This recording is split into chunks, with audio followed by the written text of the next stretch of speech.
नमस्कार, TD news Bihar दिख रहा है पर मैं हूं आपके साथ शिवानी। लोक जनशक्ति पार्टी रामविलास के राष्ट्रीय अध्यक्ष चिराग पासवान ने एयरपोर्ट पर पहुंचते ही सभी बातों का खुलासा कर दिया है। बता दें कि प्रधानमंत्री ने एनडीए के सभी क्षेत्रीय दलों के साथ बैठक की है। इस बात का खुलासा चिराग पासवान ने साफ तौर पर मीडिया कर्मियों के समक्ष इन बातों को रखते हुए किया है।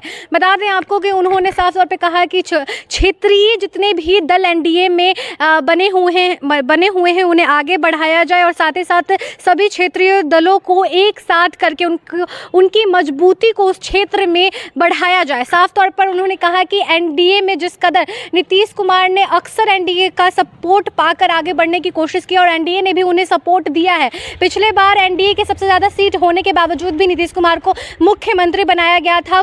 किसी भी बात को लेकर नहीं सोचा गया था, लेकिन उन्होंने व्यक्तिगत फायदा देखते हुए फिर पलटी मारी है। इस बात को लेकर चिराग पासवान ने कहा कि प्रधानमंत्री ने हमेशा नीतीश कुमार के साथ कहीं ना कहीं साझेदारी करके उन्हें आगे बढ़ाने की कोशिश की और यही वजह है कि वो मुख्यमंत्री भी बने थे, लेकिन उनका ये पलटवार कहीं ना कहीं पलटी मारना वो साफ तौर पर दिखा। वहीं पर आपको बता दें, चिराग पासवान ने कहा कि ललन सिंह ने लालू प्रसाद यादव का विरोध करने के दौरान ही कहीं ना कहीं वो चर्चा में बने थे, लेकिन अब उन्हीं के गोद में जा बैठे हुए। काफी कुछ बातों को लेकर चिराग पासवान बोलते हुए नजर आए। पहले हम आपको सुनाते हैं क्या कुछ बोल रहे हैं लोक जनशक्ति पार्टी रामविलास के राष्ट्रीय अध्यक्ष चिराग पासवान।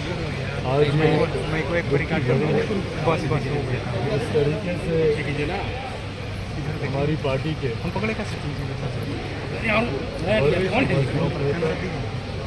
हमारे संसदीय बोर्ड के प्रदेश अध्यक्ष उल्लास पांडे जी के परिवार में एक दुखद घटना घटी। उनके सुपुत्र की जिस तरीके से एक दुर्घटना में समय उनका निधन, मैं अपनी तरफ से अपनी पार्टी की तरफ से उनको उनके परिवार के प्रति संवेदनाएं प्रकट करता हूँ। मैं जानता हूँ कि दुख इतना बड़ा है कि किसी भी शख्स उनका दुख ये कम नहीं हो सकता, पर इस घड़ी में लोक जनशक्ति पार्टी रामविलास उनके परिवार के साथ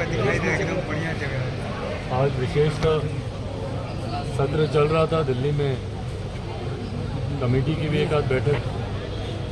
कल हमको आना था पटना, कल पटना में कार्यक्रम है। जमुई में प्रधानमंत्री जी कुछ योजनाओं का उद्घाटन करेंगे। 6 तारीख को खगड़िया में कार्यक्रम है। कटिहार भी जाना है जहाँ पे जाना है सब हमरे। पर आज आने का विशेषता कारण ही यही रहा कि जिस तरीके से उल्लास जी के परिवार में ये घटना घटी, अभी वहीं पर हम लोग जाएंगे। उनके परिवार से मुलाकात करेंगे। घाट पर शायद इस वक्त लेकर गए तो हम लोग वहाँ पर जाएंगे। तो अपनी तरफ से, पार्टी की तरफ से उनके परिवार को संभावनाएं देते हैं और ईश्वर दिवंगत आत्मा शांति प्रदान करे, ये प्रार्थना करते हैं। अब कोई सवाल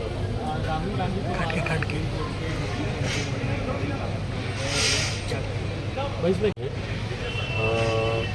सुप्रीम कोर्ट ने जिस तरीके से उनकी सज़ा पर रोक लगाई, लेकिन उससे उनकी जो सदस्यता है संसद की, वो सदस्यता उनकी वापस होती है और सज़ा देने का भी काम न्यायालय के द्वारा ही किया गया था।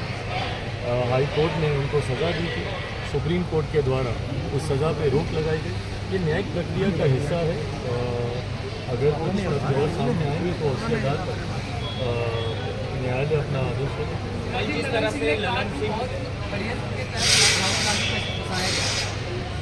भाई षड्यंत्र के तहत फंसाना राजनीतिक मापदंडों में तो समझ में आता है कि आरोप प्रत्यारोप आप लगा सकते हैं, पर जहाँ पे जुडिशरी इन्वॉल्व है उसमें इन बातों का उल्लेख करना कहीं ना कहीं आप जुडिशियल सिस्टम आप उंगली उठाते हैं, जो कि कहीं से भी उचित नहीं है।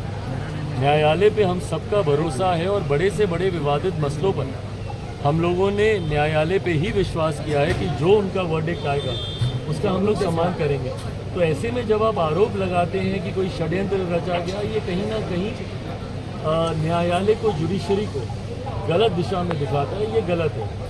उस वक्त भी जिस तरीके से तथ्य सामने आए, हाई कोर्ट के द्वारा ये आदेश दिए गए, सुप्रीम कोर्ट ने उस पर रोक लगाई। उस वक्त भी हम लोगों ने फैसले का सम्मान किया था, आज भी हम लोग फैसले का सम्मान करते हैं। आपने जिस तरह से संसद में ललन सिंह का बदलाव आया, उसमें कहते हैं जो बीजेपी के साथ भाई आप अपनी बातों को रखें, उसमें कहीं किसी को एतराज़ नहीं है और सदन का पटल ही इस बात के लिए। और हम लोग तो चाहते हैं भाई कि सदन में जितनी ज़्यादा बहस हो उतना अच्छा है।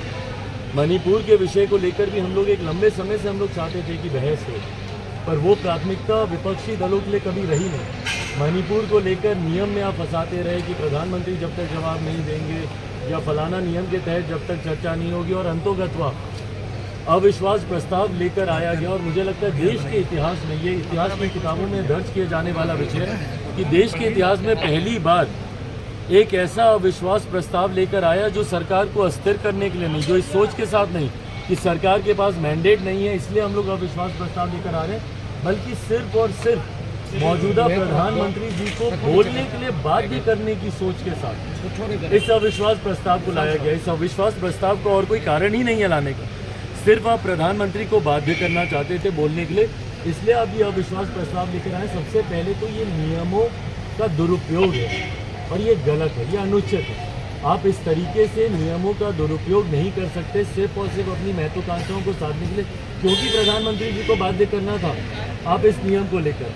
बट बहरहाल जब ये नियम आ गया उसके बाद सदन को नहीं चलने देना, जब इस बात को चेयर ने स्वीकार कर लिया, 8 तारीख से उस पर चर्चा होनी है, 10 तारीख को प्रधानमंत्री जी जवाब भी देंगे, उसके बाद जब आप सदन को नहीं चलने देते हैं, ये विपक्ष की मानसिकता को दर्शाता है कि सिर्फ राजनीति करने के उद्देश्य के साथ विपक्ष इन तमाम मुद्दों को उठाती तो है पर उस पर समाधान की अपेक्षा ये लोग नहीं रखते हैं।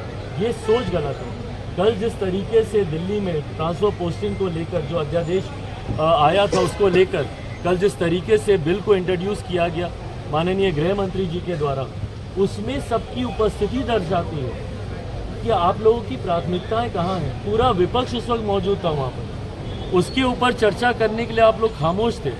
पर मणिपुर जैसे विषय जिसमें भाई बिहार के भी विषय आते हैं, बंगाल के भी विषय आते हैं, जहाँ जहाँ पर भी ऐसी घटना घटी है, इन तमाम विषयों को लेकर आप सदन को नहीं चलने देंगे, पर सिर्फ एक राजनीतिक दल को ट्रांसफर पोस्टिंग का लाभ मिल जाए। और भाई किसको आप संरक्षण दे रहे हैं? ये वही केजरीवाल जी हैं जो कि जितने ये तथाकथित विपक्षी दल के गठबंधन के लोग बैठे हैं जिनकी पर्चियां लेकर ये घूमते थे। आज कांग्रेस के लोग जो बढ़ चढ़कर इनका साथ दे रहे हैं, इन्हीं कांग्रेस के नेताओं के खिलाफ वो पर्ची लेकर घूमते थे कि ये भ्रष्टाचारी हैं। और आज उन्हीं का संरक्षण करने के लिए कांग्रेस और तमाम विपक्षी दल एक साथ हुए और उसको लेकर बहस हो रही है। और उसमें जनता दल यूनाइटेड के राष्ट्रीय अध्यक्ष, उनका जो सवाल आपने पूछा, उनका जिस तरीके से एग्रेशन देखने को मिला, भाई समझ के परे है। एक लंबा समय उन लोगों के विरोध में जिन लोगों ने राजनीति की, कल माननीय गृह मंत्री जी ने भी सदन के पटल पे यही कहा कि भाई इन्हीं लोगों का विरोध करते थे। आज लालू जी के साथ है, लालू जी का विरोध करने की वजह से ही इनका उदय हुआ था।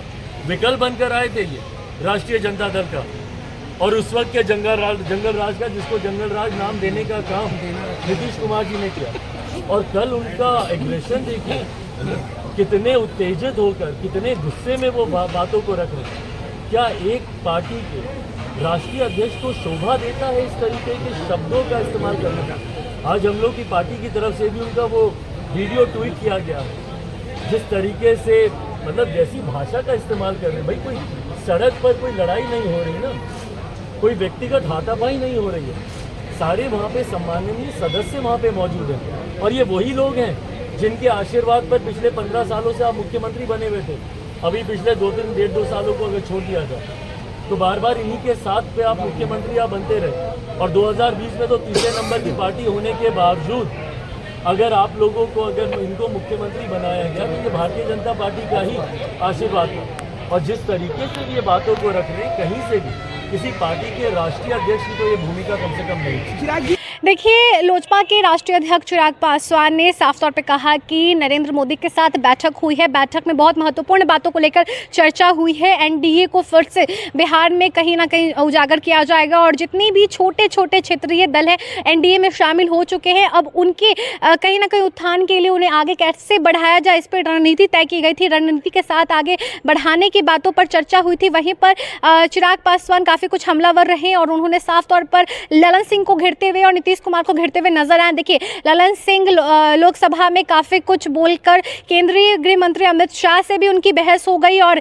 लोकसभा में सभा में जिस तरीके से विवाद बना था मुद्दों को लेकर, केंद्र सरकार की नीतियों को लेकर, चिराग पासवान ने कहीं ना कहीं ललन सिंह पर विरोध जताया है। उन्होंने भी भाजपा का साथ देते हुए कहा कि जितनी नीति सफल भाजपा और केंद्र सरकार की रही है, वो सफलता ये दिखाती है कि कहीं ना कहीं विपक्षी गठबंधन की जो ये एकता और जो इंडिया का नाम लेकर चल रहे हैं वो फेल होने वाला है। वहीं पर चिराग पासवान ने दावा किया है कि जितनी पलटी उन्होंने मारी है वो पलटी उनके खुद के जितने भी विधायक हैं उनको भी देखने को मिला है। हालांकि उनके पार्टी के खुद के कई विधायक उनसे साइड हो चुके हैं। इन तमाम बातों को लेकर चिराग पासवान जिस विषय पर बोलते हुए नजर आए, उसको लेकर आपको क्या कुछ कहना है, कमेंट बॉक्स सेक्शन में लिखकर जरूर बताएं। फिलहाल इस रिपोर्ट में इतना ही। पर हमारे चैनल टीडी न्यूज़ बिहार के साथ धन्यवाद।